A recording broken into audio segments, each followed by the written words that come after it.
este es un tema que tiene diferentes aristas, ¿verdad? Y se puede ver desde muchos puntos de vista, desde el punto de vista de quien recibe un órgano, ¿verdad? Y con eso alarga su vida, desde el punto de vista de quien está en una lista de espera y desea ansiosamente que llegue el órgano que necesita, y también de todos los que están como parte del personal de salud que tienen que ver con estas historias y que tienen que ver con los testimonios y los casos de cada uno de esos pacientes, que yo creo que es importante también tomarlo en cuenta. Así que les presento al doctor Garbanzo, que es el director del programa de trasplantes y de donación de la Caja Costarricense del Seguro Social. Así que el doctor está aquí con nosotros también con su lazo verde para que aclaremos algunas dudas, ¿verdad, doctor? Porque yo me imagino que eso pasa por mucha creencia, ¿verdad? Con respecto al cuerpo humano, con respecto a si yo dejo el cuerpo humano intacto tal como está o si regalo algunas partes. También tengo la duda de saber si basta con mi anuencia verbal, es decir, si yo le dije a mi familia, bueno, yo quiero que cuando yo muera donen lo que pueda, lo que sirva, o si eso pasa también porque la familia esté de acuerdo, ¿verdad? Que ahorita vamos a hablarlos. Como les dije también más adelante, vamos a tener la historia también de una persona que está justamente en lista de espera. Si usted quiere hacer preguntas, puede hacerlo al Facebook de Buen Día o enviar un video corto al WhatsApp 6087-7777. El doctor es coordinador de donación y trasplante de órganos y tejidos de la Caja Costarricense del Seguro Social. Y también les presento a don Julio Córdoba. Recibió un trasplante de hígado hace 20 años y aquí está con nosotros para darnos su testimonio. A ambos, muchísimas gracias por acompañarnos. Gracias. Doctor, quiero empezar con usted. ¿Cuánta gente, cuántas personas están en la lista de espera de un trasplante? Bueno, buenos días y de verdad que agradecer la oportunidad de hablar de esto, que es un tema que estamos poniendo como tema nacional esta semana, pero que es un tema que es importante que lo hablemos siempre. Los pacientes siempre están esperando por trasplantes. La lista de trasplante, por lo menos de lo más frecuente o de lo que más se necesita, que es trasplante de riñón, de hígado, de córneas, más o menos son 1.400 pacientes, en números que van cambiando porque la lista el registro de los pacientes para ser trasplantados cambia un poco. ¿Y esos son los órganos que más se necesitan? Riñón, hígado y córneas. Lo que más se necesita son esas tres cosas, sí. Ahora, ¿es cierto que la pandemia ha afectado, por ejemplo, el tema de la donación? Sí, definitivamente en Costa Rica y en el mundo, en todos los países donde se realizan trasplantes a partir de donantes cadavéricos, se ha visto una disminución significativa en la cantidad de donantes. Esto por varios factores. Algunas cosas son bien conocidas. ¿Por qué? Al disminuir el tránsito, ¿verdad? Por toda la restricción sanitaria que es lógica y que se hace por el bien de la población también. Esa disminución del tránsito hace que disminuyan las causas que llevan a las personas a ser donantes cadavéricos, ¿verdad? Los accidentes de tránsito y esto, que son, de eso que se podrá hablar, son tragedias que dentro de la tragedia pueden generar donantes y vida para otras personas. Todas esas situaciones que generan donantes disminuyen y por tanto disminuye la donación de órganos o los posibles donantes en los hospitales. ¿Tiene el dato de cuántos órganos, por ejemplo, se han recibido en el último año? En el último año, en el año 2020, cuando ya estuvimos de lleno en pandemia, se trasplantaron 81 órganos. En el año actual se han trasplantado 20 pacientes se han trasplantado 20 órganos, lo cual disminuye considerablemente, pero sin embargo yo considero que es un gran mérito del país porque no ha sido fácil en otros países mantenerse activos en trasplante a pesar de la pandemia. Y con todos los problemas que esto significa, campo en hospitales y lo que hablábamos de la disminución de donación, se ha mantenido una actividad, aunque disminuida, pero se ha mantenido. Ok, como les dije, Julio recibió un trasplante de hígado en su caso a los 2 años de edad. Bueno, ¿verdad? primero que nada, buenos días. Buenos días, Julio, gracias por estar con nosotros. ¿Podemos saber quién fue la persona donadora? Sí, claro, la que me donó el hígado fue mi hermana mayor, y Andrea Córdoba se llama ella. ¿Cómo fue ese proceso en casa? Bueno, usted estaba muy pequeñito, yo imagino que no se acuerda de nada, pero ¿qué le han contado? Bueno, a lo que me han contado en realidad fue un proceso bastante difícil, porque pues buscar un donador y demás era muy difícil en ese momento. Y pues mis papás en ese momento me contaban que era frustrante y era un poco inquieto buscar y buscar, pero gracias a Dios estaba mi hermana presente y ella dijo, yo voy a donar el hígado. Ok. En el caso, por ejemplo, en un caso como el de ella, como el del doctor, ¿qué porción del hígado se toma o cómo es que funciona? ¿Qué exámenes, inclusive qué exámenes se hacen para ver la compatibilidad entre los dos, aunque sean hermanos? Sí, es muy importante aclarar que bueno, hay dos tipos de donantes, ¿verdad? Básicamente donantes cadavéricos, que son personas que fallecen en ciertas circunstancias muy específicas, que pueden donar sus órganos ya como fallecidos, y el donante vivo. En el país tenemos restricciones también que nos llevan a seleccionar muy bien quién puede ser un donante vivo. Debe ser un donante vivo relacionado, o sea, que tenga relación de familia o emocional cercana con el receptor. Entonces, en realidad empieza por ahí, digamos, que califique, primero que tiene que ser una donación completamente voluntaria, entonces hay que explicar muy bien de qué se trata, asume riesgos el donante también, entonces hay que seleccionar esa parte primero, que la persona esté segura de que voluntariamente va a donar. Y luego se empieza a hacer exámenes para ver si es compatible, aunque sean hermanos, pueden ser de no tipo de sangre compatibles. Incompatible, buscar que sean compatibles por tipo de sangre. Luego los donantes vivos, que es de lo que estamos hablando ahorita, tienen que ser personas sanas, básicamente completamente sanas.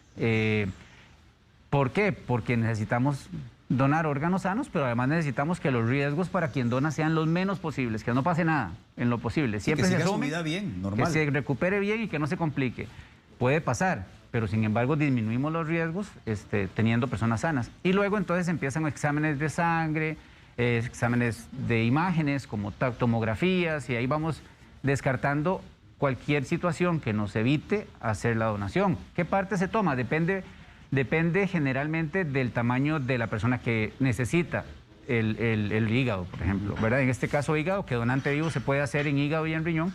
En hígado se va a tomar una cantidad de hígado que sea suficiente para el receptor sin poner en riesgo al donante o sin poner en mayor riesgo al donante. Y después el hígado rápidamente, en 6, 8 semanas, va a volver a recuperar su tamaño. Ok. Julio, ¿y cómo está tu hermana ahora? Muy bien, gracias a Dios. Ella es una muchacha normal, o sea, corriente, ya hace su vida como cualquier otra persona en realidad. ¿Qué te han comentado? Porque, insisto, me imagino que vos no te acordás porque eras muy pequeñito en esa época, pero ¿qué te han contado tus papás de cómo fue el proceso de toma de decisión? Porque yo me imagino que eso al interno de la familia no debe ser fácil, porque, insisto, creo que hay mucha desinformación, creo que hay mucho mito, creo que hay mucha creencia infundada en algunos casos, y también esto pasa hasta por cuestiones religiosas, hay que decirlo claramente, ¿verdad? Yo no me quiero meter en esa parte, pero digo, hay gente que piensa que el cuerpo tiene que mantenerse así como está, ¿verdad? Y que si yo le quito una córnea, un riñón, un hígado, estoy alterando eso. ¿Cómo fue ese proceso en tu casa? Bueno, reiterando lo que dije pasado, fue un momento muy frustrante y demás. Mis padres se hicieron exámenes y demás para ver si eran compatibles conmigo, pero por temas de salud pues no se pudo, ¿verdad? Incluso entraron en frustración, y a lo que me han contado a mí, mi hermana fue la que ella tomó la decisión y tenía una edad súper buena. Tenía ella? Ella tenía 19 años en ese momento. Okay. Y pues estaba, así como dicen, anillo al dedo para que vaya y pudiera hacer la donación. Hicieron los exámenes y era totalmente compatible con vos.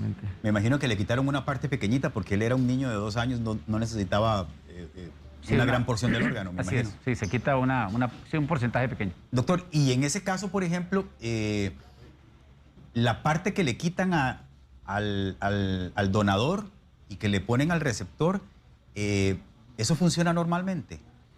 Sí, ¿Ese órgano se reproduce? ¿Se hace más grande con el paso de los años? Por ejemplo, la porción que le pusieron a él. Sí, cuando uno A ver, el hígado, que es un órgano único, tiene, digamos, características que hacen que parezca que sean dos órganos juntos, por la anatomía que tienen. Entonces, uno tiene que unir las estructuras que puedan hacer que la sangre llegue al hígado, que salga del hígado y además que el hígado pueda sacar a la circulación del cuerpo todo lo que el hígado hace, ¿verdad? Que es un hígado, que es un órgano muy, muy trabajador. En realidad, siempre va a haber algún grado de rechazo. Por más compatible que sea, lo normal es que el cuerpo que lo recibe lo detecte como algo ajeno y tienda a rechazarlo. Entonces, siempre vamos a, dentro de las cosas que uno, tanto en hígado como en riñón y en todos los trasplantes, hay que estar vigilando de diferentes formas para controlar el rechazo, porque siempre va a haber. Entonces, por eso es que a los pacientes como Julio les damos medicamentos que les disminuyen las defensas para que no rechace el órgano que se le trasplantó, lo cual, al disminuirle defensas, también lo pone en riesgo de que tenga infecciones, que tal vez en otras personas no serían nada, pero que en una persona con defensas bajas es riesgoso, como pasa, por ejemplo, en pandemia, que hay un riesgo como en la comunidad de adquirir una infección que al paciente con bajas defensas le representa mayor riesgo que a la persona normal. Y por ejemplo, perdone la ignorancia, pero el hígado es un órgano que se regenera. Digo, a la persona que le quitan la porción, al donador en este caso, ¿el hígado vuelve a crecer o se queda del tamaño que lo dejan cuando le quitan la parte que le trasplantan? El hígado sano, porque siempre también los pacientes preguntan con respecto al hígado con cirrosis. El hígado que no es sano no se regenera de la misma forma y un hígado que es enfermo no se regenera, por eso es que hay que cambiarlo en personas que ya el hígado no funciona. Pero el hígado sano sí se regenera de acuerdo incluso a la necesidad del cuerpo, y se regenera de manera rápida. Un hígado sano recupera su tamaño, aunque no necesariamente su forma original, su tamaño lo recupera en 8 semanas. Es un proceso bastante rápido y en el que lo recibe también crece rápidamente para adaptarse a la necesidad de quien lo recibe. Doctor, en promedio en Costa Rica, ¿cuánto espera una persona un trasplante? Eso, bueno, varía obviamente. En pandemia se hace más difícil porque los donantes, como comentábamos, disminuyeron y disminuyen. Más o menos en promedio, esperando un hígado, se espera 150 días en promedio. Hay pacientes que esperan bastante tiempo más, otros que esperan menos porque las urgencias se trasplantan primero. En realidad la lista, en general el mismo país define cuáles son las reglas para distribuir los órganos que existen y normalmente la idea es trasplantar primero al que está más enfermo. Entonces habrá personas que esperan poquito porque estaban más enfermas y hay personas que su condición no es tan mala y entonces espera más. Sin embargo, esto también hace que las personas en lista se enfermen más, ¿verdad? Y entonces van subiendo en la prioridad, lamentablemente. En riñón, en trasplante renal, el tiempo de espera es mayor, son más los pacientes que esperan riñones y entonces es más el tiempo, que pueden ser incluso años esperando. Hemos tenido pacientes esperando 7 años o más tiempo. Yo sé, doctor, que en el pasado, y aunque no sea el tema central de la entrevista, pero me parece importante que lo aclaremos. Yo sé que en el pasado hubo algunos cuestionamientos, sobre todo con las listas de espera. En Costa Rica se decía que había muchas listas de espera de donación de órganos cuando debería haber solamente una. Entiendo que el Ministerio de Salud también le mandó una orden sanitaria a la caja en algún momento. ¿Estos inconvenientes, digamos, se solucionaron? No del todo. Seguimos tratando de mejorar las cosas. Se parte de una línea de base porque yo creo que hay que ver lo bueno. Lo bueno es que somos un país que tiene un sistema de seguridad social que permite hacer procedimientos tan complejos y tan costosos a personas independientemente de su situación económica, social, etcétera. Eso está muy bien. Ya tenemos una lista que generado a partir sobre todo de las leyes que se han aprobado a nivel nacional, una lista única que existe en el Ministerio de Salud, que es la instancia que además define a quién se le distribuyen los órganos. Entonces hay una separación entre los que hacemos los trasplantes y los que distribuyen los órganos disponibles, como para una cuestión de equidad, justicia, transparencia, ¿verdad? La orden sanitaria sigue siendo un pendiente. La pandemia definitivamente, como en otros problemas que tenemos en el país, no es la situación ideal para solucionar temas que hay que solucionar, ¿verdad? Sin embargo, se tomaron decisiones a principios del 2020 que empezaron a mejorar algunas de las cosas que la orden sanitaria nos pedía y sí tenemos pendientes, con lo cual sinceramente trabajamos en conjunto con el Ministerio de Salud, porque aunque el Ministerio, digamos, pone una orden sanitaria al Seguro Social, la solución es de todos y estamos tratando de solucionarlo en conjunto con el Ministerio de Salud y con la participación de los pacientes, porque finalmente, además son lo que más nos interesa. Quisiéramos soluciones mágicas para solucionar todo rápidamente, pero no es tan sencillo. Nada más para terminar, los trasplantes son un tema realmente complejo. No hay que exagerar porque ya lo hacemos y el país está en capacidad. Pero sí es un tema complejo porque cuando usted tiene pacientes muy enfermos que van empeorando, pero que usted no tiene el medicamento que lo puede comprar y darle el medicamento que lo cure, por ejemplo, o que recupere, sino que se depende de la donación, que exista un órgano, entonces ya usted tiene que esperar a que haya una oportunidad que no es manejable, ¿verdad? Pero además de eso, cuando hay un donante, hay que distribuir los órganos por diferentes hospitales, intervienen muchísimas personas, laboratorios, exámenes, pruebas que hay que hacer, por ejemplo, ahora con el COVID, hay que hacer pruebas rápidas para ver si el donante o el receptor tienen COVID, que puede ser asintomático, entonces hay que correr con eso de la prueba COVID, es un requisito para también asegurar, valga la redundancia, la seguridad del personal que participa, claro, etcétera. Entonces sí es un tema que ahí vamos solucionando, pero que no vamos tan rápido como quisiéramos. Muy bien. Julio, se me olvidó preguntarte, ¿sabes qué tenías? ¿Que fue necesario un trasplante de hígado? Sí, claro, mi diagnóstico fue atresia de vías biliares. Fue lo que me diagnosticaron. ¿Eso es un problema congénito, doctor? Es un problema de nacimiento que empeora pocos días y semanas después de que el paciente nace. Es la principal causa de trasplante que lleva a trasplante a los pacientes pediátricos.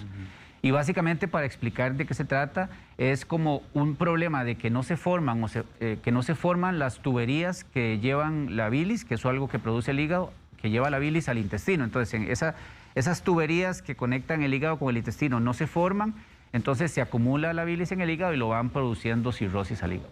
Bueno, muy bien. Como les dije al principio, así como afortunadamente existen casos de éxito como el de Julio, que consiguió finalmente su donador, en este caso su hermana, también hay personas que están esperando su oportunidad. Y ese es el caso de don Marco Solano, quien necesita un trasplante de riñón y cuya historia Catherine Ortega nos cuenta a continuación.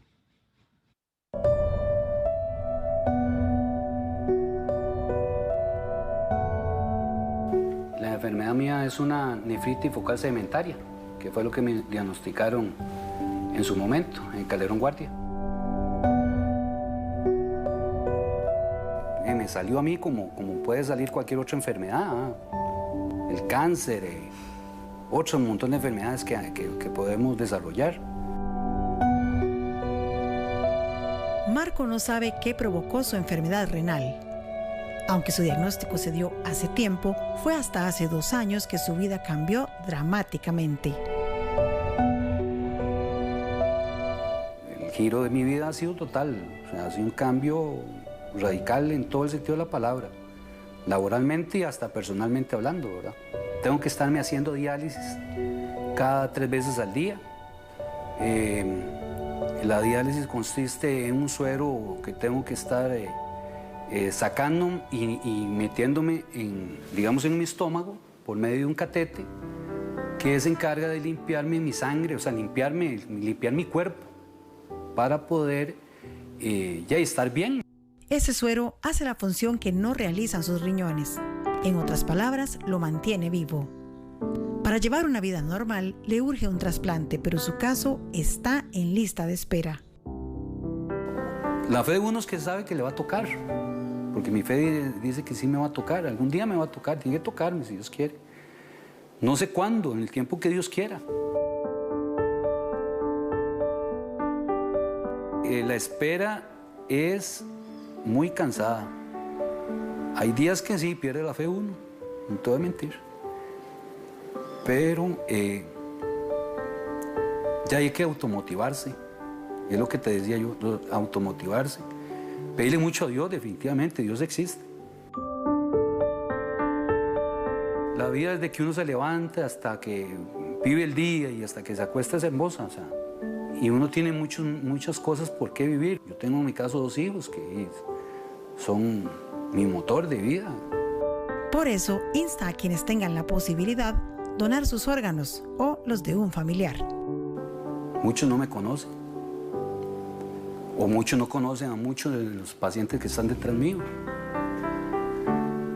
Pero necesitamos muchos esa ayuda y esa oportunidad es una oportunidad nueva de vivir.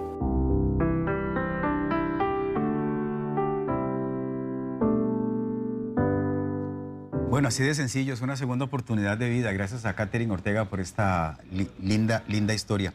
Doctor, ¿qué necesito yo para ser donador? Basta con que yo diga en mi familia, vea, cuando yo muera, yo quiero que aprovechen todos los órganos que sirvan.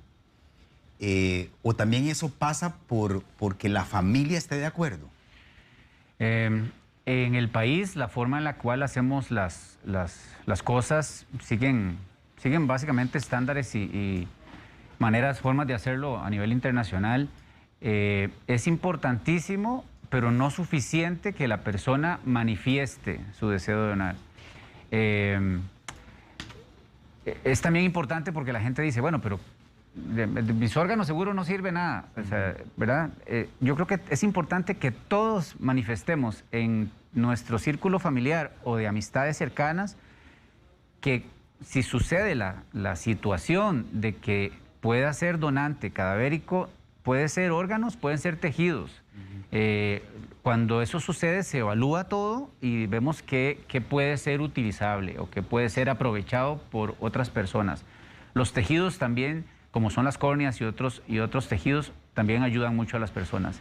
Pero aunque usted lo diga, lo escriba, siempre se le va a preguntar a las personas, a los familiares o a las personas más allegadas en esa situación, difícil situación, ¿verdad? En un hospital con una persona recién fallecida y hablarle de este tema. Pero siempre se va a tomar y se va a respetar la decisión familiar. Lo que pasa es que es muy importante saber qué dijo en vida la persona para que para la familia e incluso para el personal que en los hospitales se esfuerza tanto, como son los coordinadores hospitalarios que están siempre buscando aprovechar las oportunidades que se puedan generar, es importante que se sepa qué dijo en vida para que la familia diga, bueno, considere, él quería hacer esto. Bueno, pero también que la familia respete esa decisión, sí, ¿verdad? Que estén de acuerdo con ella. Porque vea lo que nos pone aquí en el Facebook Diana Angulo. Es una consulta y a la vez nos da para ampliar un poquito en ese punto que estamos tocando. Yo tengo en mi licencia de conducir autorizada la donación de órganos y pregunta si con eso es suficiente o debe realizar algún otro trámite para ser donadora. Digo, puede estar en un documento como la licencia, puedo yo haberlo dicho públicamente en mi familia, pero eso pasa porque mi familia también esté de acuerdo con esa decisión, porque si al final de cuentas la familia dice no, ya yo no puedo hacer nada. Sí, hay otras formas, digamos, otros países tienen otras formas. Nosotros podemos evaluar, comentar y analizar otras posibilidades distintas, pero en nuestra manera de hacer las cosas se tiene que respetar la decisión de la familia. Hay varios mecanismos también, ¿verdad? O sea, la licencia es uno que ya está, digamos, existe hace bastante tiempo. Estandarizada, sí. ¿Sí? Y ahora el Ministerio de Salud está en el proceso de que se incluya también en la cédula de identidad, lo cual también viene a ayudarnos para saber y que quede constando qué fue nuestro deseo en vida, pero no es algo que sea completamente definitivo. Por eso es que es tan importante y el tema es como esta semana y todos los días es hablemos de esto, digamos y repitamos que estamos dispuestos a ser donantes para que no le quede tan difícil a la familia, porque también puede ser que les dé miedo que hubiera dicho, ¿verdad? Que si le hubiéramos dicho así, que le quiten los órganos. Sí. Y que se altere, digamos, el aspecto del cadáver. Sí, yo me imagino, yo me pregunto, doctor, ¿cómo es el abordaje con la familia? Porque ciertamente estamos en un momento muy complicado, donde la familia está muy sensible, acaba de perder a su familiar. ¿Cómo abordan ustedes a la familia para hablar del tema, de un tema que no es sencillo, además? Sí, bueno, yo, a pesar de que participo en todo este proceso, no soy experto en eso porque se debe tener conocimiento de cómo se hace. No son psicólogos, pueden ser psicólogos, pero son principalmente personal médico o de enfermería los que participan en este proceso, pero son personas que se han entrenado para esto, porque hay buenas prácticas para hacerlo, respetando siempre todo. Imagínese la situación, yo incluso me he puesto en la situación, ¿verdad?, de que sea un familiar y veo que es una situación muy difícil, por lo tanto es muy admirable la labor que se hace por parte de los procuradores o de los coordinadores en los hospitales para abordar de esa forma y lograr que la familia acceda. Sin embargo, debo decir también que las familias en general, un gran número acceden, que uno incluso dice, wow. Se sorprende. Sí, porque sabe uno que es una situación difícil, pero la solidaridad de las personas es muy grande y sí logramos, necesitamos más, tenemos que mejorar todos, esto es un problema que tenemos que abordar todos. Las familias y las personas, hablar más de esto, que haya más donantes, las instituciones y quienes prestamos el servicio, mejorar para que todo sea más fluido, pero sí las familias definitivamente, la mayoría lo hacen. ¿Y cuáles son las barreras más comunes con las que se enfrentan ustedes? Por ejemplo, creencias, mitos. Hay tema de creencias. También a veces como comentaba, han pasado cosas, ¿verdad? Que son también de conocimiento público.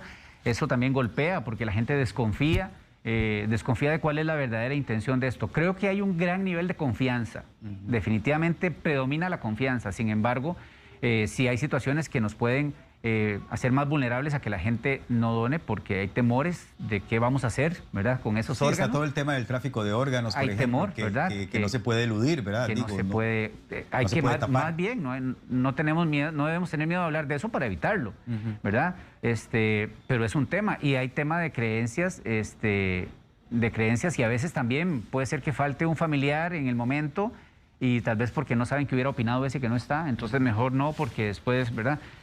Son situaciones. Sí, uno también lo entiende, ¿verdad? Yo intentaba el otro día, cuando estábamos planeando la entrevista, ponerme en el lugar de la familia que no accede, ¿verdad? O del familiar que no está de acuerdo con que le quiten el hígado, o los riñones, o las córneas, o lo que sea. Porque también uno, no sé, o sea, para mucha gente puede ser una profanación del cuerpo, de ese ser amado. Y uno también entiende ese punto de vista. Pero cuando uno ve las historias, como las de Julio y como las de la persona que vimos también en la nota, se da cuenta que significa vida, al final de cuentas. O sea, le estoy regalando vida a otro ser humano. Es más, puede ser que le regale vida a muchos seres humanos si dono varios órganos. Debo decir que ese temor de la apariencia también, ¿verdad? De cómo va a quedar el cuerpo. Sí, y de eso que se va a quedar cosas, desfigurado. ¿verdad? Son cosas lógicas. Los que trabajamos en esto digamos, siempre tratamos de que, o sea, somos también familiares de personas y que pensamos también que nos podemos ver en esa situación. Y tratamos siempre de respetar mucho eso, de que el aspecto sea lo mejor posible, sin que, digamos, por ejemplo, hay un tema con las córneas. Hay un temor a veces de donar córneas porque los ojos, pero eso no se nota, pero eso después no se va a notar en el cadáver. Pero entonces, ese temor es lógico, pero también tal vez sí, como usted mencionaba al puro principio, hay que comunicarnos más para que la gente tenga más confianza. Les aseguro que los que trabajamos en esto respetamos mucho y tratamos de ser muy cuidadosos con el aspecto de la persona. Claro. Julio, ¿cómo un hecho que ocurrió hace 20 años, cuando vos apenas tenías 2 años y tu hermana te donó parte de su hígado, cómo cambió tu relación con ella, digamos? ¿O cómo vos fuiste creciendo sabiendo que hay una parte de ella que vive en vos? No, claro, y cuando me trasplantaron yo tenía 2 años, como lo mencionaste, y yo crecí como con el amor como si fuera una segunda mamá, ¿verdad? Entonces eso como que me une más a ella, y ella, la verdad, es como mi segunda madre, la verdad, y pues es una relación muy, muy bonita entre ella y yo. La verdad es que sí. Don Marco Solano, a quien veíamos en la nota, que está en una lista de espera, dijo claramente que él confiaba, que tenía fe de que en algún momento le iba a tocar, a pesar de que tenía más de 2 años de estar esperando. ¿Qué le dirías vos a gente que está en la situación de él? Y pues en realidad no solo a él, como usted lo menciona, sino a todas las personas que están ahorita en lista de espera, que pues tengan fe, porque en realidad ese momento que les llegue con esa noticia de verdad va a ser como el mejor día de su vida. Tal vez yo no lo pude presenciar como con conciencia, ¿verdad? Pero sí estoy seguro que es un momento de frustración y podría decir que los entendería. Es un momento muy, muy complicado y frustrante, pero que de verdad que guarde la calma, que todas esas personas que en realidad se encuentran en esa situación que tengan fe y pues nada más que la fe, la verdad. En estos 20 años has tenido que hacerte exámenes, me imagino que tenés que llevar revisiones médicas periódicas. ¿Cómo es tu dinámica de vida, digamos? Sí, pues en realidad mi vida es completamente normal. Yo estudio, hago mis cosas normalmente. Como usted lo menciona, tengo control cada mes, cada 3 meses, de acuerdo a cómo esté mi situación de salud en ese momento. Pero en realidad es sumamente normal, como cualquier otro joven. Estudia, hace sus ejercicios, disfruta con su familia y demás. Es normal. Doctor, ¿existe probabilidad de que haya rechazo al órgano, aunque al principio todo luzca bien? Es decir, aunque las pruebas de compatibilidad, digamos, arrojen que sí son compatibles ambos y aunque al principio todo marche bien, ¿puede ser que se presente rechazo meses o años después? Sí, como mencionaba antes, sí, siempre va a haber rechazo, de mayor o menor grado. Siempre va a haber algún grado, a veces hay episodios de rechazo agudo que se controlan, pero desde el principio, después de trasplante, empieza a haber señales de rechazo. Más bien sería extraño que no lo hubiera. Que no hubiesen. Entonces, por esa razón, los medicamentos, como medicamentos que controlan y disminuyen el rechazo, se toman de por vida. Los pacientes tienen que tomar ese medicamento para siempre, porque el rechazo, puede haber un rechazo también como incipiente, que va ahí produciendo su daño. Igual puede haber rechazo a los años, requerir el paciente nuevamente un trasplante del órgano que ya fue trasplantado. Eso es una posibilidad, a pesar también de los medicamentos. Y esto en todos los tipos de trasplante de órganos. Pero sí, el rechazo puede presentarse en cualquier etapa, puede también ser muy crónico y llevar la situación a la necesidad de un nuevo trasplante con los años. Vieran que en el Facebook estoy viendo muchos mensajes de gente que ha sido donadora y de gente que ha recibido donación. Voy a leerles un par. Por ejemplo, Marcio Ulloa dice: mi amada abuelita vivió 15 años más porque una hija le donó un riñón. Desde entonces en nuestra familia somos pro donación. Ella ya tiene 15 años de fallecida, pero agradecemos todo el tiempo que estuvo de más con nosotros gracias a este hecho. Claudia Picado: a mi madre le trasplantaron un riñón cuando yo tenía 4 años. Dios me la prestó 38 años con ese nuevo riñón. Ya ella falleció, pero ella representa para mí la importancia de donar. A ella le donó una tía y las dos vivieron perfectamente. Qué lindo leer todos estos mensajes, porque yo tenía la idea de que costaba más que la gente entendiera este tema, pero usted me acaba de decir, y lo estoy comprobando con la lectura así rápida, ¿verdad?, de los mensajes, de que en Costa Rica es un tema del que se habla y con el que mucha gente está de acuerdo, además. Yo creo que la mayoría de las personas, siempre viendo eso que hablábamos también, cuando ya uno está en la situación, ¿verdad? ¿Cómo será? Pues ahí se presentarán otras circunstancias que uno no puede prever. Sin embargo, yo creo que la mayoría de las personas tienen esa vocación de colaborar, incluso en momentos tan difíciles, que es cuando realmente se valora cómo puede ser de importante una decisión de estas en un momento tan difícil. Claro. Y aquellos que son donantes vivos y que son gente que son relacionados con el receptor, pues también es un acto de amor invaluable, prácticamente. Claro. Un par de preguntitas rápidas, doctor, antes de cerrar. Carmen López pregunta si cualquier persona puede donar órganos. Cualquier persona puede ser donante cadavérico, como le digo. Cuando sucede la situación particular, se evalúa. Puede ser que haya órganos que no se puedan utilizar pero puede ser que otros sí, o que tejidos se puedan. Se puede donar piel, se puede donar hueso, se pueden donar válvulas cardíacas, nada más, no el corazón completo. Nosotros podemos utilizar muchas cosas que benefician a muchísimas personas. Doctor, y yo puedo decir, bueno, yo quiero donar mis riñones, o yo puedo decir, yo quiero donar todo lo que sirva.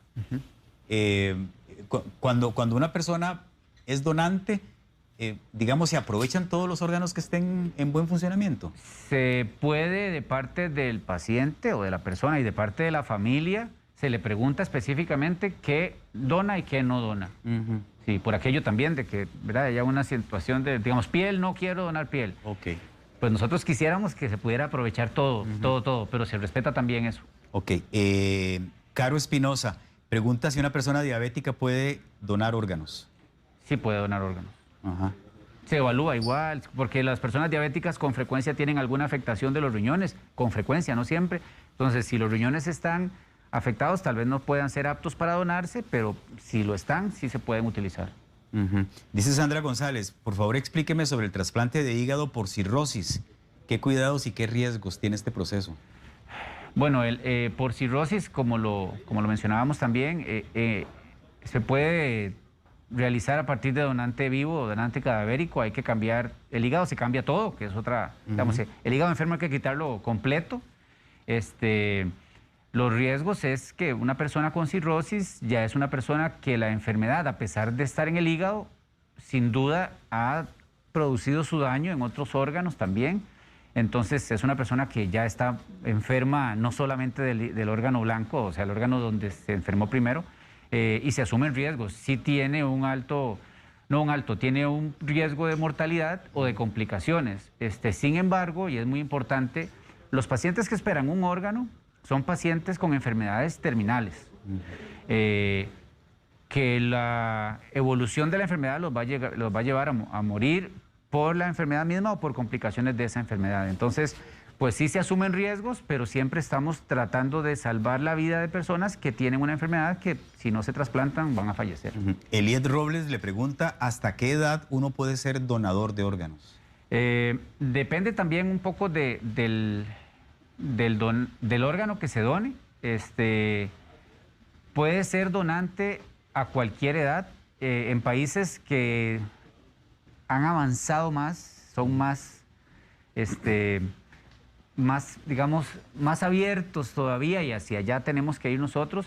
Ha habido donantes de 90, 95 años y se han utilizado esos órganos. Entonces, no hay un límite real de edad. Bueno, muchas gracias a ambos. Como les dije al principio, estamos en la Semana Nacional por la Cultura de la Donación y el Trasplante. Es un tema del que hay que conversar en la familia, del que hay que, ¿verdad?, exponer puntos de vista, respetando los diferentes, las diferentes opiniones y las diferentes creencias que existen en torno al tema, pero sí es un recordatorio para que lo conversemos y lo conversemos calmadamente como un tema más de los tantos que tratamos. Así que yo le quiero agradecer al doctor José Pablo Garbanzo de la Caja y a Julio por habernos acompañado aquí. Muchísimas gracias. Vamos a quedarnos con el lacito verde todo, muchas gracias, el programa. Muchas gracias a ustedes dos por estar con nosotros. Gracias a todas las personas también que participaron con sus preguntas.